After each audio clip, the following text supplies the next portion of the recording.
Sa bukur është kur bërë emision të përditshëm, sepse ke fatin të përballesh me histori të ndryshme, me njerëz të ndryshëm, me prapavija të ndryshme. E kush e mendonte që sot do njihesh me historinë e një 18 vjeçare, një maturante, e cila nga origjina është gjysmë shkodrane, gjysmë kjevlane, dhe po është soprano, dhe çuditërisht nesër ka recitalin e saj të parë, të cilin e ka titulluar 12 vite për kushtim, ku arti merr frymë. Jam I sigurt që kemi shumë për të dëgjuar, shumë për të mësuar, për bërë ndoshta edhe një ballafaqim kulturash, po kështu në pamje të parë duket që ja ka kputur kokën tëmë në gjuhën e përditshme.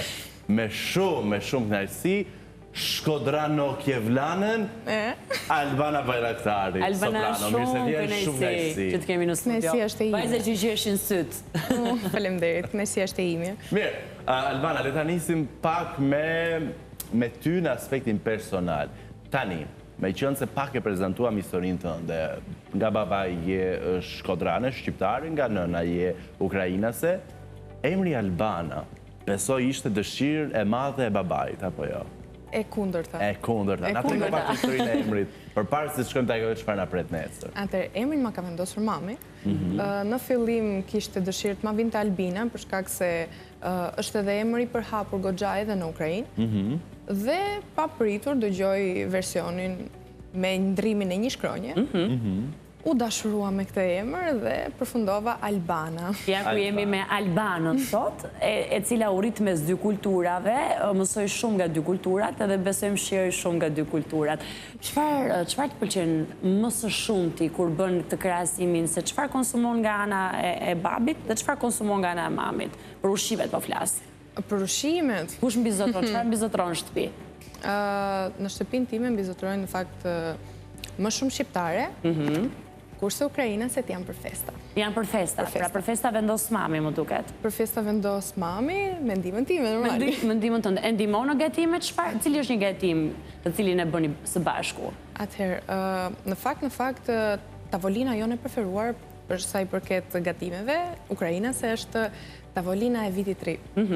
Sepse ka shumë llojshmëri. Se si festojnë ukrainasit? Ndryshe nga ne? Nuk është se ndryshon shumë në fakt, po tavolina është goxha e ngrënshme për t'u parë dhe në të gjitha kuptimet. Për t'u parë dhe për t'u konsumuar.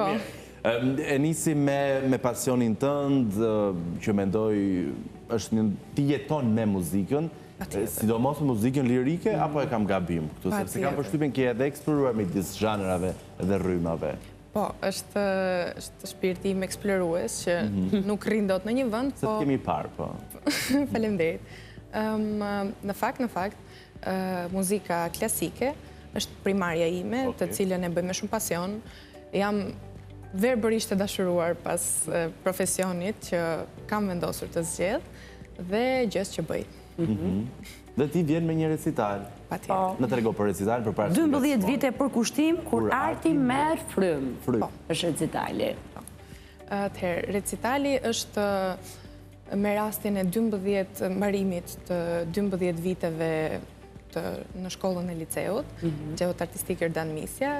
Është një kapitull I rëndësishëm pa diskutim në jetën time, që përkon edhe me 80 vjetorin e shkollës, dhe jam shumë e lumtur që më është dënë mundësia të bëjmë pjesë e historisë shkollës, ku kam marrë edhe dijet të gjithë themelin e diturisë time. E këtij profili që ti ke ndërtuar. A të kërkojmë shumë Albana, nëse të kërkojmë të na këndosh diçka? Patjetër, po më specifikoni çfarë konkretisht, unë do të dëgjoja diçka nga ty në gjuhën e nënës. Ukrainisht. Ukrainisht. Patjetër. Okej. Nuk u del shumë. 2 minuta. Сіла птаха, білокрила на тополю, сіло сонце понад вечір за поля,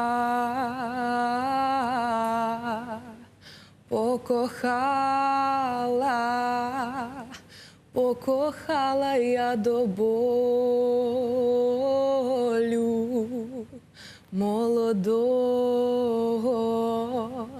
Молодого Скрипаля. Ua. A ishte shumë e bukur. Faleminderit. Dhe çfarë thoshte teksti? Teksti thot për një dashuri ndaj një violinisti. Dhe një djali violinist dhe vajza I këndon me gjithë shpirt djalit dhe dashurisë që ka për të. Sa e bukur, shumë interesant. Është kjo mosha ku fillojmë dhe flasim për dashuri me mami? Varet nga personi, varet sigurisht edhe nga karakteri që ka secili prind. Mami im në këto lloj temash nuk është mami, është shoqe. Sa mirë, kjo është fat shumë I madh. Kjo është fat shumë I madh. Shumë vajza ndoshta nuk e kanë për një një arsye. Është rritur Albana me një mentalitet ndoshta praktikisht të dyzuar, sepse sa shqiptare dhe ukrainase, njëkohësisht, kush ka qenë më I rrep në rritjen tënde? Mos bëj këtë, shiko se do thon këtë, do thon atë, mami apo babi? Paret nga rasti dhe nga tema. Po, mendoj se më e rrep kam qenë unë ndaj vetes time. Ashtu? Patjetër. Se, çitoje vetes? Në varësi të situatave në të cilat njeriu ndodhet, duhet të jetë shumë sa kritikues ndaj vetes, aq edhe lavdërues. Dhe nëse flasim për më përpara, kam qenë më shumë kritikuese se sa lavdëruese. Është fazë, kjo të gjithë ne e kemi kaluar, jemi pak më të rritur se sa ty, dhe sa të rritesh më pak, më shumë do e kuptosh që nuk ja vlen as pak të gjykosh veten, sepse absolutisht jam dakord. çdo gjë po e bën mirë në formën tënde. Albana, të mërzit, ndonjëherë në Shqipëri diskutohet dhe thuhet që me art nuk jetohet. Duhet kesh patjetër një plan B. E ke dëgjuar si gjë, je ndeshur me të? Jam ndeshur dhe jo një herë. Shumë herë. Çfarë bën ti për këtë? Cilat janë desit? Keti një plan B apo nuk është as pak në projekcionin tënd?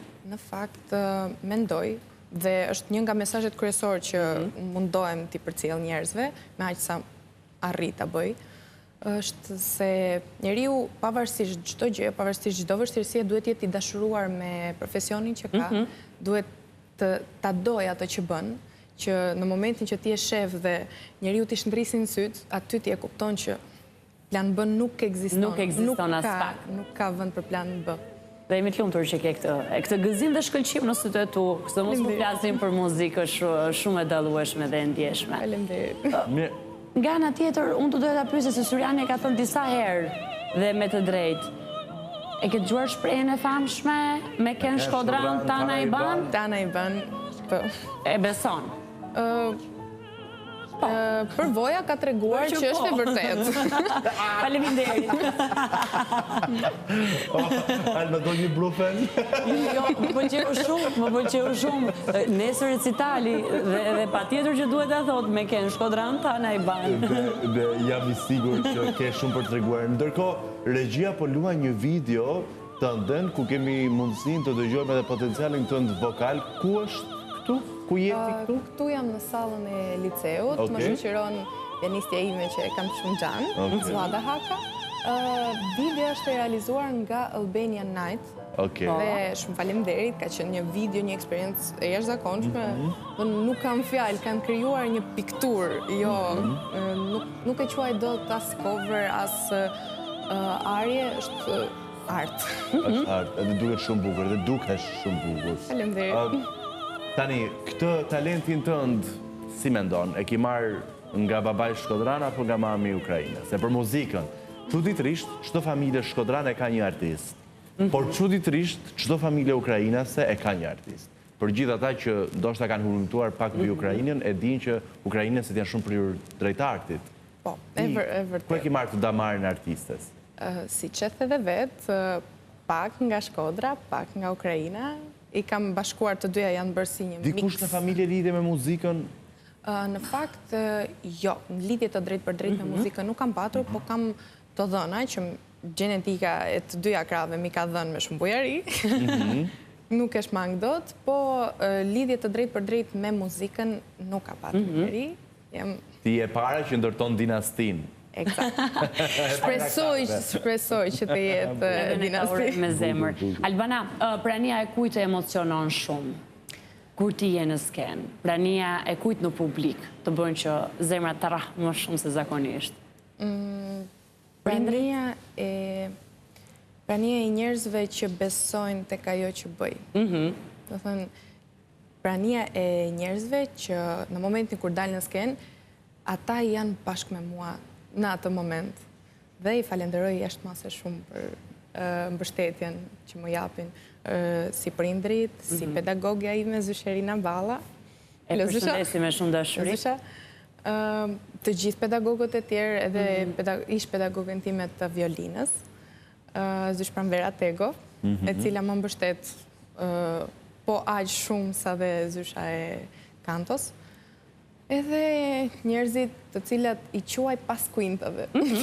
Po të emocionohen për mirë, nuk e kompromenton atë të çfarë po bën, apo jo? Nuk janë emocione që e pengojnë performancën tënde. Janë forcë më shumë. Patjetër. Sa mirë kur i kontrollojnë kështu. Nesër repertori si është i ndërtuar mbi vepra shqip, jo, domosdoshmërisht, duhet kuptoj në qoftë se do ketë edhe në ukrainisht ndonjë vepër. Sepse muzika lirike mund të anoj pak ndoshta nga veprat italiane, veprat latine në përgjithësi. Repertori në fakt brenda vetes përmban gjithsej 4 gjuhë. Do këndojnë italisht, gjermanisht, çekisht dhe shqip. Fatkeqësisht ukrainisht në kësaj radhe nuk ka, por shpresoj që njëra nga këngët, njëra nga arjet të përcjelli mesazhin për sa i përket momentit të sikletshëm në cilën ndodhet Ukraina. Si të ka ndikuar ty gjithçka që ka ndodhur me Ukrainën në këtë kohë? Gjyshrit e tu janë atje, apo jo? Patjetër, po. Nuk është një ndjesi që nuk përshkruhet dot me fjalë dhe e vetmja gjë që mund të them është që më ka marrë shumë malli. Kaq. Edhe ne nuk do të ngacmojmë më tepër, nuk do mas pak që kjo tjetë një bisedë që ndoshta zgjon ndjesi të cilat ty të trishtojnë, aq më tepër kaq pranë performancës. Kush do të jetë nesër përballë teje si publik për të ndjekur? Kush mund të jetë i pranishëm aty? Ketë miqt, familja, dashamirës të artit, ata që ka shoqëruar sigurisht liceun artistik në gjithë të rrugtim, talentet e prodhuar aty besoj? Po, atëherë të pranishëm do jenë nga të gjitha kategoritë që përmende, do jenë prindrit e mi, njerëzit që më kanë mbështetur, që më kanë ndihmuar në përmirësimin në rritjen tënde. Po, artistike deri në këtë moment, se nuk mund ta quaj akoma rritje të mirëfillt. Dhe njerëzit që e duan artin paq sa e dua unë. Një mesazh, një thirrje për gjithë ata që përmes kësaj bisede e kuptuan që ti nesër ke një recital. Shumë faleminderit. Të vinë nesër dhe të shohin. Patjetër. Gjithë ata që mund mos kenë një lidhje drejt për drejt me ty, thjesht duan artin dhe artin që ti bën. Patjetër, pse jo? Shfrytëzoj pa televizive pra, bëje. Jeni të mirë pritur. Ka vend edhe për ne të dy me siguri. Ka vend edhe për ne të dy. Patjetër, jeni të mirë pritur. Shumë dashuri dhe të përgëzojmë shumë për dritën e syve dhe për atë dashurinë për artin që ti po e ushqen me shumë sukses në rritjen tënde artistike. Shumë faleminderit. E çfarë themi në kështu rastesh? Slava Ukraini. Herojem slava. Vila Ukraina. Slava Ukraini. Herojem slava. Okej, bukur. Faleminderit shumë e dashur. Slava Ukraini dhe me sa di do thotë lavdi Ukrainës. Po.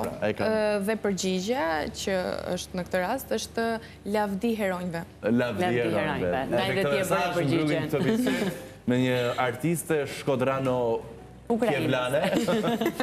Dhe publikut i themi shkoni nesër të Jordan Misja, të liceu, sallën e the sallën, që ta çojmë qokën deri në fund, jo për gjë. Patjetër. Dhe shihni këtë super artiste, pa kurrëzë që ndrojmë në erë, i kthehemi me një zonjë 80 vjeçare, artiste njëkohësisht.